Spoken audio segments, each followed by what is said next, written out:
പ്രശ്നമൊന്നുമില്ലാണ്ട് നോക്കിക്കോളാം. കണ്ടിട്ടാലോ? ഇവളെ കൊണ്ടുപോ. മഹേശ്വരി, ആ ചേച്ചി, എന്താ ചെയ്യുന്നേ? ഇപ്രാവശ്യം ഞാൻ ജയിക്കും. ഡ്രസ് മാറ്റിക്കൊണ്ടിരിക്കുവാ. എല്ലാരും സുഖം അന്വേഷിച്ചാണോ ഇവിടെ വരുന്നേ? ഇവിടെ വരുന്ന ഓരോരുത്തർക്കും ഓരോ കാരണങ്ങളുണ്ട്. ഇപ്പോഴത്തെ ചുറ്റുപാട് അങ്ങനെ ആയിപ്പോയി. വലിയ റേറ്റൊന്നും കിട്ടില്ല. കല്യാണം കഴിഞ്ഞതും കൂടിയല്ലേ. ചെറുപ്പക്കാർ പെമ്പിള്ളേരെ അയച്ചാൽ തന്നെ 1000 കുറ്റം പറയും. കരഞ്ഞുകൊണ്ടാ കാശ് തരുന്നത് തന്നെ. ഈ തൊഴിൽ തന്നെ ആകെ കഷ്ടപ്പാടിലായി. എന്ത് ചെയ്യാനാ? അങ്ങനെ വിടാൻ പറ്റുമോ? ആ, കുലത്തൊഴിലായിപ്പോയില്ലേ.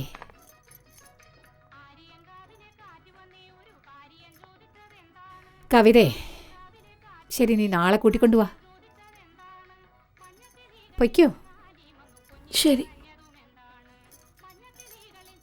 നോക്കിയേ, നമ്മുടെ MLA ചോദിച്ചോണ്ടിരിക്കുന്നില്ലേ, അങ്ങോട്ട് അയക്കേ. മൈനറേ, വാങ്ങുന്നവനെയും വിൽക്കുന്നവനെയും ഒന്ന് വെയിറ്റ് ചെയ്യിപ്പിച്ചാലേ നമുക്കൊരു വെയിറ്റ് ഉണ്ടാവൂ. അവരൊന്ന് വെയിറ്റ് ചെയ്യട്ടെ. ഹേയ്, നിങ്ങൾ എന്താടി ഇവിടെ കളിച്ചോണ്ടിരിക്കുന്നേ? ചെന്ന് നിങ്ങളുടെ കളി കളിക്കാൻ നോക്ക്. അവരൊക്കെ ഇവിടെ വെയിറ്റ് ചെയ്യല്ലേ. 3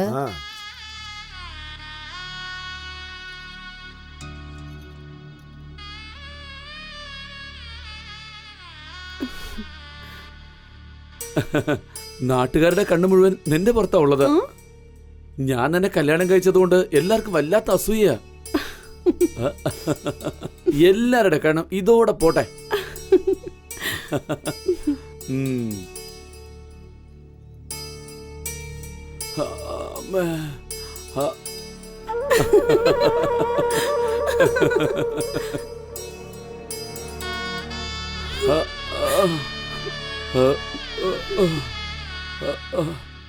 നേതാവേ, ഫ്രഷ് പീസാ.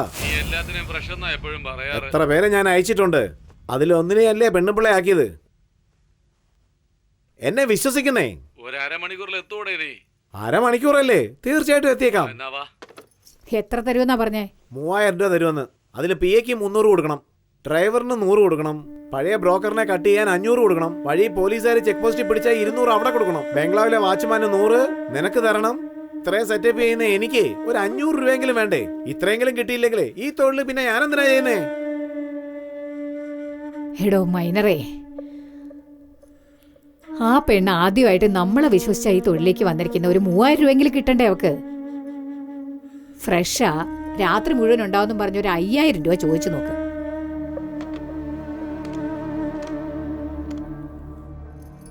നേതാവേ, അപ്പൊ അങ്ങനെ ചെയ്യാ. ഇപ്പൊ തന്നെ അയച്ചേക്കാം. ഈ പെണ്ണിന്റെ ഒരു ഭാഗ്യമാ ശരിയെന്ന് അയാൾ പറഞ്ഞു. ഞാൻ പോയി വണ്ടി ഏർപ്പാട് ചെയ്യാം. ചെന്ന് വണ്ടി റെഡിയാക്ക്. നീല, ഇങ്ങോട്ട് വന്നേ. അടുത്ത് വാ മോളെ. ദേ നോക്ക്, ആദ്യമായിട്ട് പോകുന്നതാ. പ്രശ്നം ഉണ്ടാക്കാതെ മിടുക്കിയായിരിക്കണം. ഈ തൊഴിലിൽ അങ്ങനെ കയറ്റം ഇറക്കമൊക്കെ ഉണ്ടാവും. അതൊക്കെ കുറച്ച് കഴിയുമ്പോൾ നിനക്ക് മനസ്സിലാവും. കല്യാണം കഴിയാത്തവനാണെങ്കിൽ കാമുകയായിരുന്നു, കല്യാണം കഴിഞ്ഞവനാണെങ്കിൽ മറ്റൊരു ഭാര്യയായിട്ട് നിന്നു.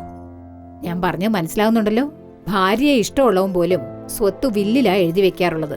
പക്ഷെ നിന്നെ പോലൊരു പെണ്ണിനെ ഇഷ്ടപ്പെട്ടാ എല്ലാം വിറ്റവൻ കൈ തരും. അതാണ് നമ്മുടെ തൊഴിലിന്റെ മഹത്വം.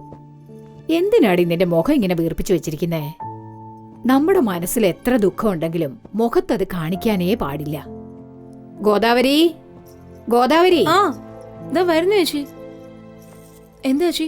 ഇവളെ വേണ്ട വിധത്തിൽ അണിയിച്ചൊരുക്കി കൊണ്ടുവാ. പോ മോളെ, പോയിട്ട് വാ. വാ.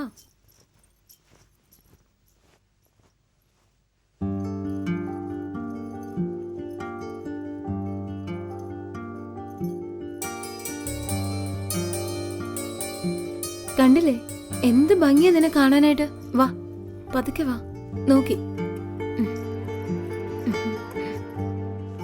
എന്റെ ഈശ്വര, ഇത്രയും സൗന്ദര്യം എവിടുന്നാടി നിനക്ക്? നിന്റെ പേരെന്താന്നാ പറഞ്ഞ? നീല. നീലാവോ? രാത്രി വന്നിട്ട് രാവിലെ കാണാതെ പോകുന്നതോ?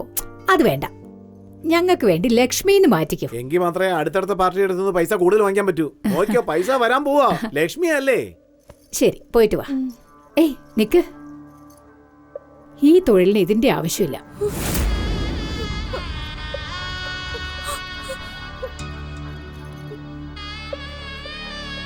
നമ്മുടെ തൊഴിൽ ചെയ്യുന്നവരെ നിത്യ കല്യാണി എന്നാണ് പറയാറ്.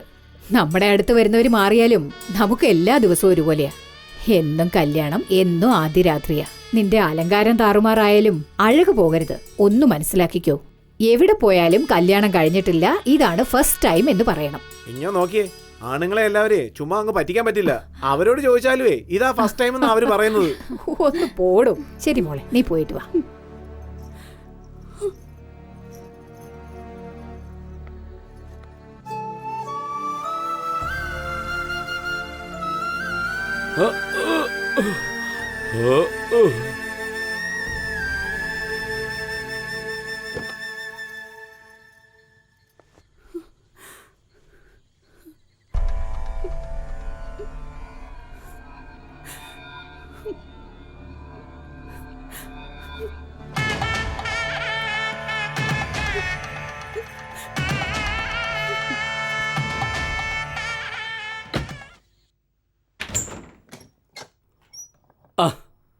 നീല, വാ, അകത്ത് വാ.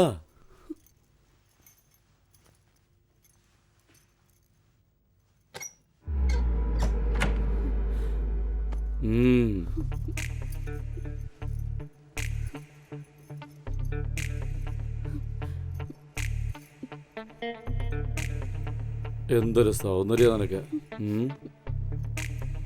ചന്ദനത്തിന്റെ കളറാണല്ലോ.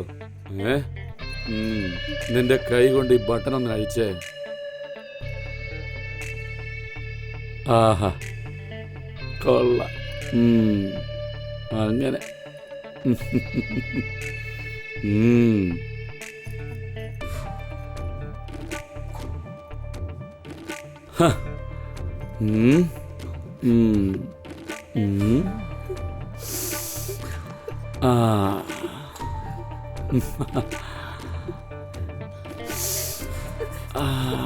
അടിപൊളി മണം.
എന്റെ അമ്മോ.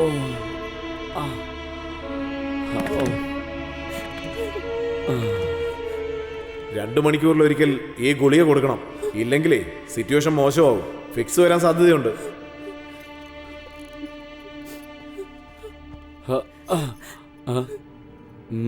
എനിക്ക് പോണം. ഫുൾ നൈറ്റ് എന്നാണല്ലോ എന്നോട് പറഞ്ഞത്. 10 മിനിറ്റിനുള്ളിൽ തിരിച്ചു വരാം.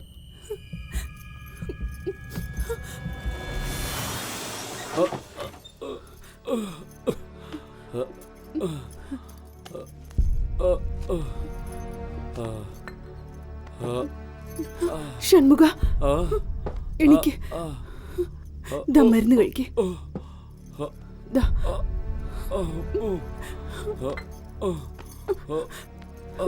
കിടന്നു.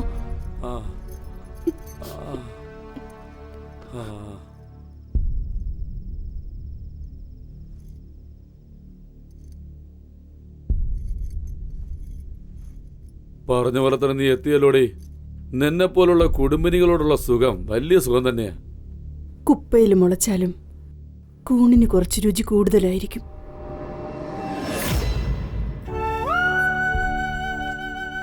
KPR പറഞ്ഞതെല്ലാം ഞാൻ അനുസരിച്ചു. അതിനുശേഷം KPR തന്ന വീട്ടിൽ ഞാനും ഷൺമുഖവും താമസിച്ചു. എങ്ങനെയൊക്കെയോ ജീവിക്കണമെന്ന് ആഗ്രഹിച്ച ജീവിതം ദിശ മാറിപ്പോയിക്കൊണ്ടിരിക്കുകയായിരുന്നു.